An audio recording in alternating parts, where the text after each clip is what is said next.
Welcome to Our Adventures. We're Jess and John, and we've just got back to the UK after an epic 5-week road trip around Europe. In this video, we break down how much the trip cost. Don't talk to me about the phone credit. They ripped me off, they did. And share our tips for travelling around Europe in a van. Wetty, it's uncomfortable, it's scratchy, ugh.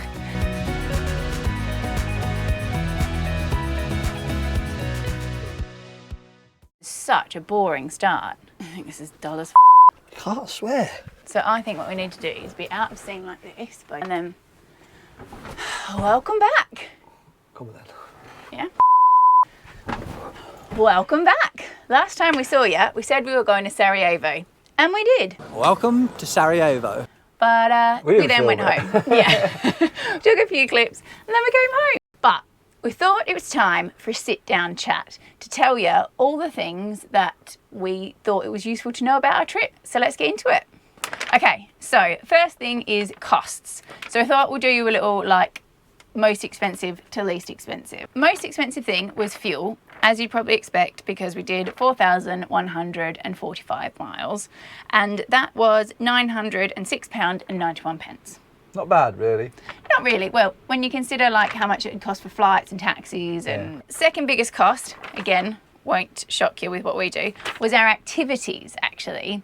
So, but that included us going to that big water park in Germany, the cable cars to the glacier, Valenica, Planinia and Grindelwald, and included the activities at Grindelwald. Loads of museums, the Allrad show, that overlanding show we went to, Mestlikoff, which was the toboggans, kayaking, going to that horse stud, going to castles, and waterfalls. We did quite a bit anyway, so yeah. But I'd recommend doing it all. Like you might only do it once ever, so yeah, just and there's quite a few bucket list things for us on that. So that cost us £613.26. Next one was food shopping. So Here we go. Sweating. We eat like kings, I would say. And like, I love, as you know, going to all the supermarkets and like just getting everything. So that cost us £499.61. And I think this is probably the time to add in that we went for just over 5 weeks. We were away. So that was all our food shopping in all the different countries. And that wasn't going sparingly. That was buying like massive cakes and stuff. So our next most expensive thing was Eurotunnel crossings. Now, you can definitely get these cheaper. It's because we went, shall we go to Europe on Thursday, and booked a Euro crossing tunnel. And then for coming home, we're like, right, well, we think we'll get there at this date, so we'll book that. So if you book them in advance, you can definitely save money. And Tesco Club Card points let you exchange them. So that's my hot tip for that. And we love the Eurotunnel. Like, absolutely brilliant. If you've never done it, just go the Eurotunnel. Have a day out on the Eurotunnel. That's so lame. But it's so easy, so quick. We haven't done a ferry crossing, but we get seasick. Oh, yeah. So Eurotunnel's the one for us. Next one was extra bits for Bosnia, actually. So we had to get van insurance to go to Bosnia, and that was £102. And then we actually spent £27 on phone credit while we were there. Don't talk to me about the phone credit. They ripped me off, they did.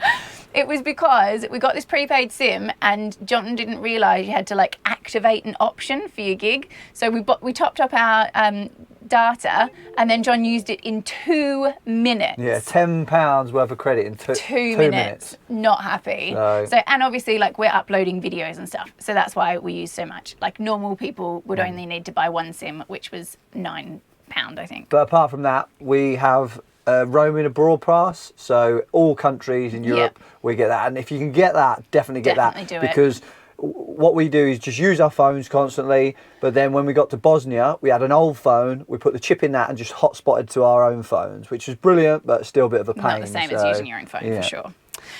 Next one was parking. Brutal. We need to get a parking app. But to be fair with this, what this cost is, some of the times, like in Mostar, we was parked right next to the bridge. So right on the edge of the old town. I think a tenner for the day, which isn't a lot, but it is when you're paying 5, 6, 7, 8 5 times weeks that. of it, So we spent £114 on parking in 5 weeks. Whew. And also, I would say as well, a lot of the parking spots we played were, like we'd go to one and it would say £2.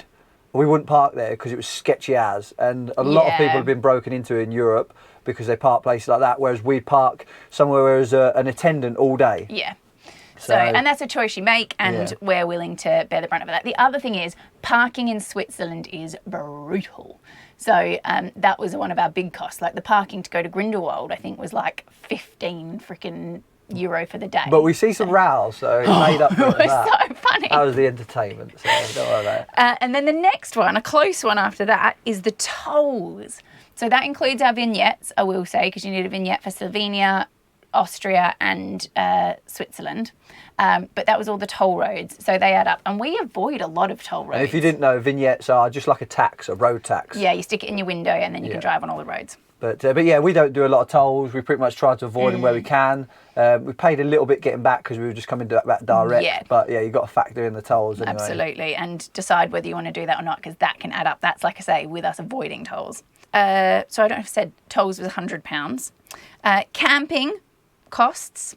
We wild camped all but 2 nights. So one was at the Abenteuer and Allrad show, that overlanding show in Germany, and another one was in Slovenia. So there was this wicked guy who let us stay at his place because wild camping isn't allowed in Slovenia, and we just gave him a donation. So we spent $39.85 on, that's pounds, on camping. And then the cheapest part of our trip was gas, and that cost us a massive £3.40. And Jess drinks a lot of tea. A lot of tea. We use a lot of gas, cooking, tea, hot water, and yeah, it's brilliant. Yeah. So grand sum total for just over 5 weeks on the road, all the Eurotunnel crossings, camping, food, 4,145 miles, cost us £2,936.78. Which is not bad when you think that if you were at home, you'd pay fuel to go to work and things like that, and you pay for your food as normal anyway. Yeah. So yeah, when you take that out of it, it's reasonable, really. Isn't and it? when you look at the number of activities that we did as well, I think like that's something. So like in Australia, we didn't do much in the way of activities, did we? Whereas we smashed it with the activities on this trip. So yeah, so that's all the costs. Any questions, ask us. I'll put a little like table in there for you. But that's what cost us. Apart from costs, the next thing we thought you might want to know is about camping. So as you know, we don't stay in campsites. We wild camp the whole time. And I thought I'll give you a rundown of each of the countries we went to and just a bit of blurb about them. So first one is France. If you're looking for your first place to go in Europe camping, can't recommend France Best highly country enough. in the world for wild camping. They're so motorhome friendly. And there's airs everywhere to dump your waste, fill up with water. Yeah. Epic park ups available there. So definitely get after We love the France. French. Get in, you Frenchies. Then the next place we went to was Belgium. Now, technically, wild camping isn't allowed in Belgium, but as long as you stay away from the coast and the highly touristic areas, it's tolerated. We had a lovely camp up there, no trouble at all. So don't worry about camping in Belgium. Next one is Germany. So Germany, you're allowed to stay for rest, right? So you're allowed to recover overnight. So as long as you're not getting out your camp chairs and you're not setting up for days, you're fine in Germany. Next, we went into Switzerland, and Switzerland says wild camping is okay. They lie. But the only thing I would say is not to knock all the rest of the countries, but when you go to Switzerland, everywhere is unbelievable. I don't think you see a place in Switzerland where you just don't think this is out of a film, this. So it's a bit hard when you're next to an amazing lake and there's not a lot of space to park up, because if they allowed it, everyone would be there. So, and if they allowed it and fully allowed it, so that people were setting up their awnings and their chairs and all that sort of stuff. So just be prepared in Switzerland. You can sleep overnight anywhere you like, but apart from nature reserves, but there's a lot of no camping signs. And where was it that tooted us all the time? We got tooted in Switzerland and Croatia. Yeah, so we're parked up at night, asleep, beep, beep, beep, beep, beep, as they go past. So I don't know what they think they're doing with that. But they're not loving the motorhomes in Switzerland at the moment. Then into Slovenia. So in Slovenia, it is illegal to wild camp, but they do have, like I say, quite a few people who do what the chap said that I said about earlier, where they let you stay for a donation.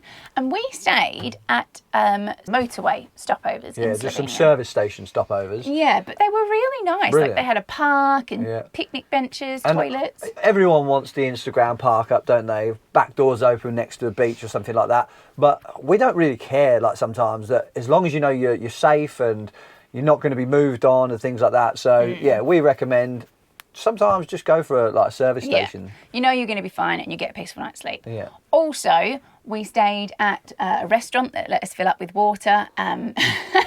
Gave me a bit too much booze, and they let us park in their field as well. So there's quite a few options like that in Slovenia. So if you don't want to go to campsites, you can still go and you can stay in Slovenia. Just don't drink the alcohol unless you can handle it.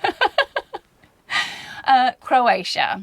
So Croatia, no, not camper friendly at all. Amazing place, Croatia. Like the coastal drive along the Adriatic is probably one of the best drives we've ever done. Like better than the Amalfi Coast, like unbelievable.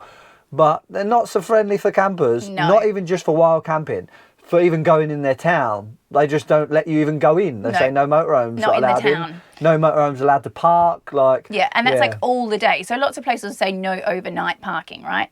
Never. You are never allowed to park, and they'll fine you as well. Yeah. So just be careful in Croatia. You can still do it, but just you got to find your pick your spots. Yeah, we found some lovely spots. Yeah. Just be prepared to go a bit of a dandy way, is what I would say. Yeah, we found a real nice place once, but one-way road to the top of a mountain. Yeah. So. And then into Bosnia. And Bosnia, you little beauty, lets you wild camp. Bosnia for me is the way I wish the world was. You pretty much do what you want. Yeah, just have to watch out for landmines. So just watch out for landmines. Yeah, so just as long as you stay on like pathways, you're fine, but don't go off the beaten track. Yeah, so it can be a bit of a bush bashing track is totally fine, but as long as you're actually driving over a track, don't take yourself just driving across fields would be my advice there.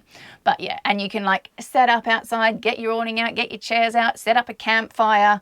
Bosnia is up for it. So that's camping in all the different countries. And the last little bit of info we wanted to give you in this video is things that we find really make a difference. So we'll start specifically for Europe in summer, and then we've got a couple of other ones at the end. Do you want to talk about sat-navs? You need a sat-nav with the speed on it. I don't know if they do them, I'm hoping they do, but you know how you put it in Google Maps and it'll tell you 60? I need it for the whole of Europe because Croatia was pretty bad, but Germany was as well, and loads of places. You'll come into it, they won't show you the speed, they'll show you the town name, which then means it's a 50, but then you'll go through that and then straight into another town, and then unless you see these signs, you haven't got a clue what the speed is, and then people are up your bum like trying to chase you like through, and it's just, and then a lot of people were just speeding, so you didn't know whether you were meant to be going that speed. Just an absolute nightmare. So if anybody's got any recommendations on what sat nav to get that will tell you the speeds, hit us up in the comments, please. So there are the national speed limits, right? So I've written all this down, I was prepared for it, but they'll give you a national speed limit sign, and then literally like 10 metres behind it there's a different speed sign. You're like, oh. I never thought I'd say this, but England do good for speed signs and cameras. Cameras, big yellow in England. In Croatia, they're tiny little like CCTV cameras. So but I think we're going to get about 9 speeding fines through the post anyway. So God help good us. job Jess was driving anyway. Next one for me, and this is a specific to Europe one, is buy some reef shoes. If you don't know what they are, they're like little neoprene shoes with soles, like grippy soles. Because even if you're not going to the beach, there's so many beautiful places to swim in fresh water all over Europe, but they're typically rocky and slippy. So it just makes getting in and out much better. You definitely want some reef shoes. You've got that look in your eye. And it's a bit weird though, I have to say, when you're in Croatia, because they love a bit of FKK. And if you don't know what that is, that's a bit of nudie sunbathing. So you'll see them all nude, but they'll have their reef shoes on. Fluorescent reef shoes and then old balls flapping about in the breeze. Okay, so reef shoes. And then my big tip, this one's for the girls particularly, is to get a dry robe, a microfiber towel dry robe, because lots of the hikes you go on, there's lakes and rivers and things to swim in, and even in lots of the cities, like, so when we were in Croatia, you go walking around a lovely little city and then there's a beach to swim in. But you don't, like when it's hot and sweaty, you do not want to be wearing your bikini or your like one piece underneath your clothes because it's sweaty, it's uncomfortable, it's scratchy, ugh. So we always chuck my bikini and a dry robe in the bag, and then I can always go for a swim. So I can't recommend that highly enough. Another one, hot tip, mozzies are pretty intense all over Europe. Yeah. So why not France? Yeah, in France we've had them. Yeah. All over Europe. All over Europe. So get yourself a big citronella candle and we plop it right near the door because it stops the mozzies coming in the van. And yeah, anytime we've got the door open, put it on. And like we've only had to squash like a couple of mozzies with a fly spot. That's another thing to put on your list. We need one now. That fly's doing my head in. He can't concentrate when there's a bloody fly in the house. And then we've got a couple that aren't summer specific, but I think are useful to know. First one, if you're building your van, put the biggest fridge in you possibly can, because it means when you go to places like Switzerland, you can do a big shop and save yourself a lot of money. Next one is ATMs seem to charge you all over Europe, even if you go to a bank. So my advice is get as much cash out as you think you'll need in one transaction, because otherwise you'll be paying ATM fees all the time. And you do need cash in quite a few countries. Yeah, especially Bosnia and Croatia? Rural Croatia, and Slovenia and stuff like that. So highly recommend doing that.